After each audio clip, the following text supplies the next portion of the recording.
आज का lecture number है 30,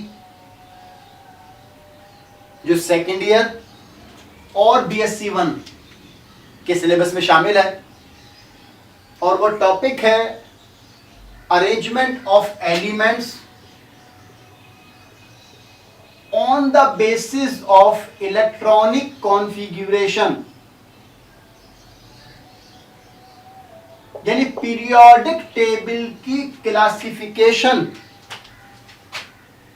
on the basis of electronic configuration. Electronic configuration क्या होता है वो कई क्लासों में बता चुके हैं। ये arrangement 1s2, 2s2, 2p6, 3s2, 3p6, 4s2, 3d10, इस तरह से ये पूरी एक तरतीब। अब आपको जो बात याद रखना है कि जब इलेक्ट्रॉनिक कॉन्फ़िगरेशन करेंगे, 4 सब ऑर्बिट होते हैं S, P, D, F। अगर उनकी इलेक्ट्रॉनिक कॉन्फ़िगरेशन मुकम्मल हो रही हो S पर, यानी S में आप जानते हैं दो होते हैं, NS1 और NS2। NS1 और NS2 अगर कॉन्फ़िगरेशन NS पर मुकम्मल हो रही हो तो इन दोनों को मिलाकर कहते हैं S ब्लॉक एलिमेंट। और ये पीरियोडिक टेबल के फर्स्ट ए और सेकंड ए, पीरियोडिक टेबल के फर्स्ट ए और सेकंड ए ग्रुप के मेंबर्स होते हैं।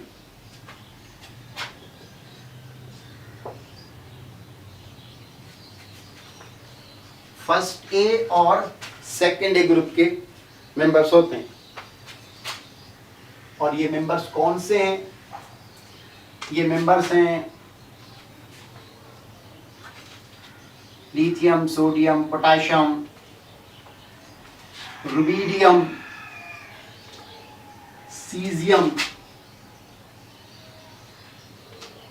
फ्रेंशियम।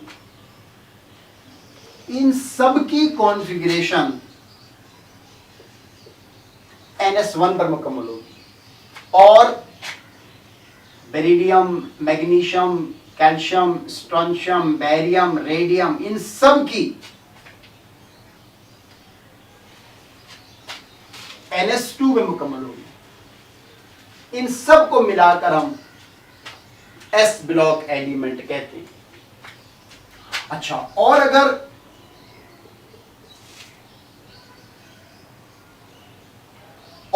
कॉन्फ़िगरेशन मुकम्मल हो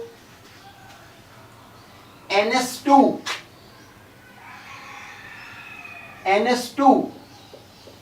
NP1 से लेकर NS2 NP6 तक, NP5 और NS2 NP6, P में आप जानते हैं 6 तक इलेक्ट्रॉन होते हैं। इन सब को P ब्लॉक एलिमेंट कहा जाता है। P ब्लॉक एलिमेंट कहा जाता है। और ये कौन से हैं? Boron, aluminium, gallium, indium, thallium, carbon, silicon, germanium, tin, lead. अच्छा, ये ग्रुप होते हैं 3rd A से लेकर 8th A तक।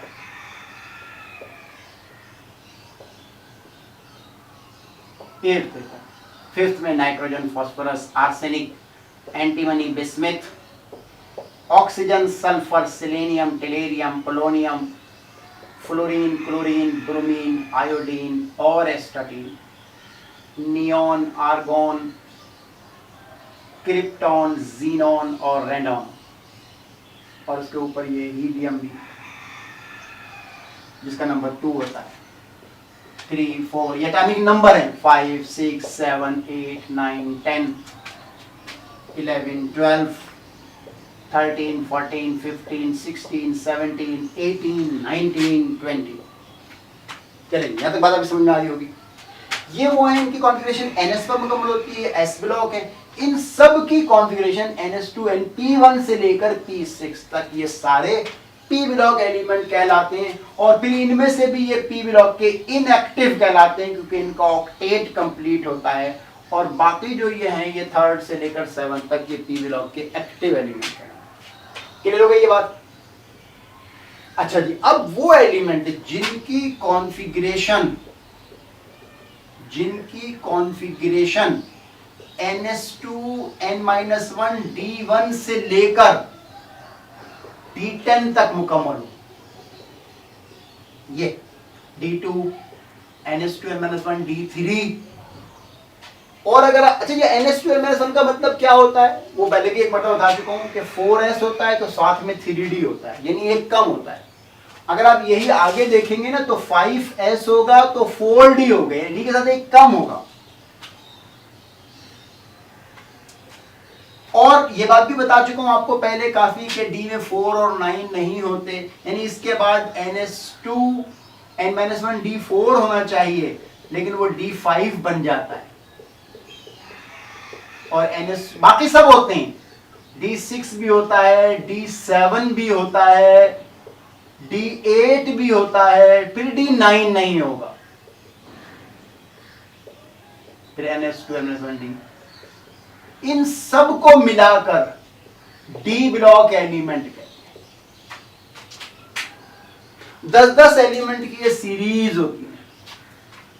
अच्छा, इनके ग्रुप्स के बारे में बता चुका हूं आपको पहले कि D में 10 कंप्लीट हो तो ये 1B, B फैमिली की वजह से, ये D में 10 अगर कंप्लीट हो तो ये 2B, और अगर D में 10 कंप्लीट ना हो तो बताया था आपको दोनों के इलेक्ट्रॉन ऐड करते हैं, 3rd B, 4th B, 5th B, 6th B, और अगर ऐड करके जवाब 8 या 8 से ज्यादा भी आ जाए तो ये सब 8th B के मेंबर है।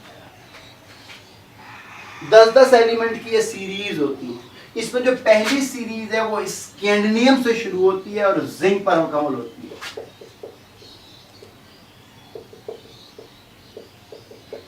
ये 21 से लेकर 22, 23, 24, 5, 6, 7, 8, 29, 30, फिर ये 31, 32, 33, 34, 35, 36, 37, 38, ये दूसरी होती है यिट्रम सीरीज।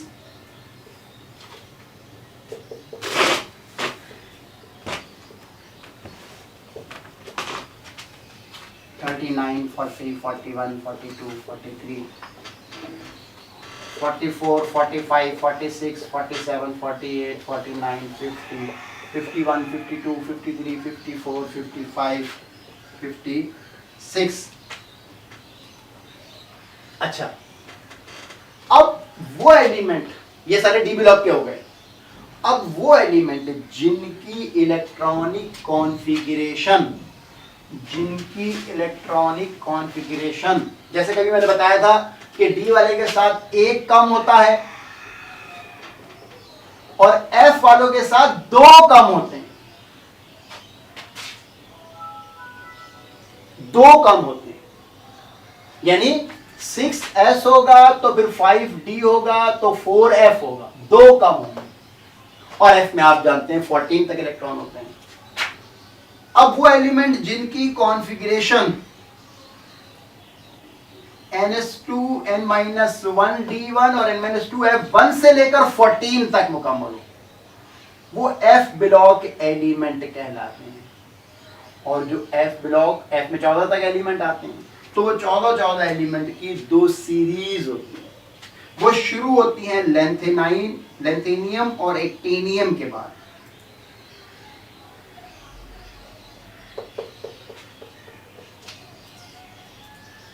लेंथेनियम और एक्टिनियम के बाद ये 14 एलिमेंट की सीरीज है, जो लेंथेनियम के बाद स्टार्ट होते हैं। लेंथेनियम जिसका नंबर होता है 57, फिर यहाँ से स्टार्ट होता है 58, 59।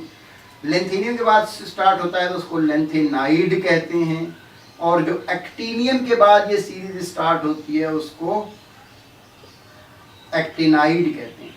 और इनकी कॉन्फ़िगरेशन NS2N-1 D1 N-2F1 से लेकर 14 तक मुकम्मल होती है। ये 14 एलिमेंट की 2 सीरीज हैं,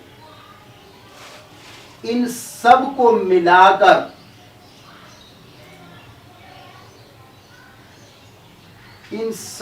मिलाकर एफ ब्लॉक एलिमेंट कहा जाता है।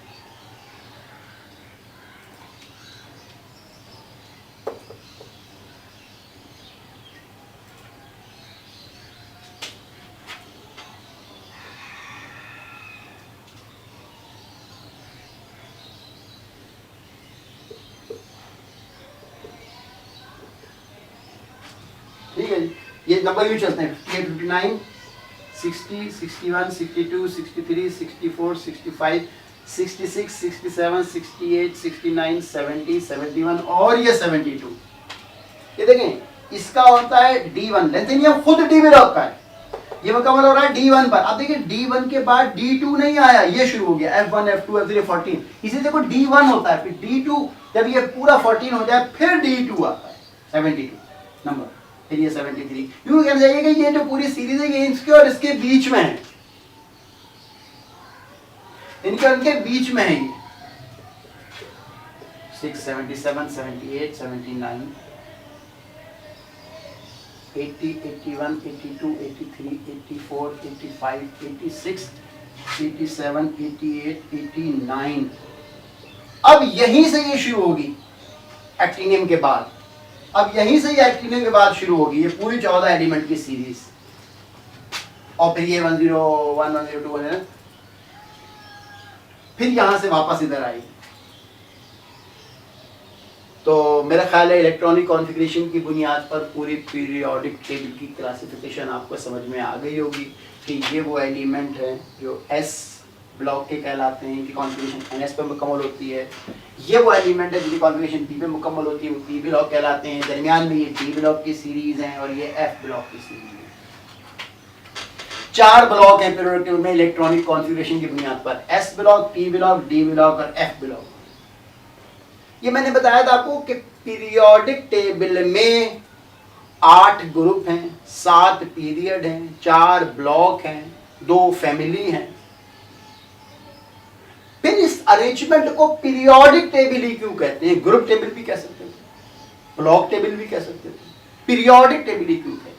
तो आप कहेंगे क्योंकि इसमें एलिमेंट पीरियड में एटॉमिक नंबर के लिहाज से बढ़ रहे हैं, 1, 2, 3, 4, 5, 6, 7, 8, 9, 10 पीरियड में एटॉमिक नंबर रेगुलरली बढ़ रहे हैं, इसलिए इस अरेंजमेंट को पीरियोडिक टेबल कहते हैं। और ये जो वर्टिकल कॉलम्स होते हैं ये ग्रुप्स कहलाते हैं, ये 4 ब्लॉक्स हो गए। सही है, उम्मीद है ये इलेक्ट्रॉनिक कॉन्फ़िगरेशन की बुनियाद पर पीरियोडिक टेबल की अरेंजमेंट का टॉपिक हुआ कंप्लीट। इंशाल्लाह यहीं से जो आप कम मैसेज में बताएंगे उस टॉपिक को आगे कंटिन्यू करेंगे। ठीक है, जो आप टॉपिक बोलेंगे। Thank you.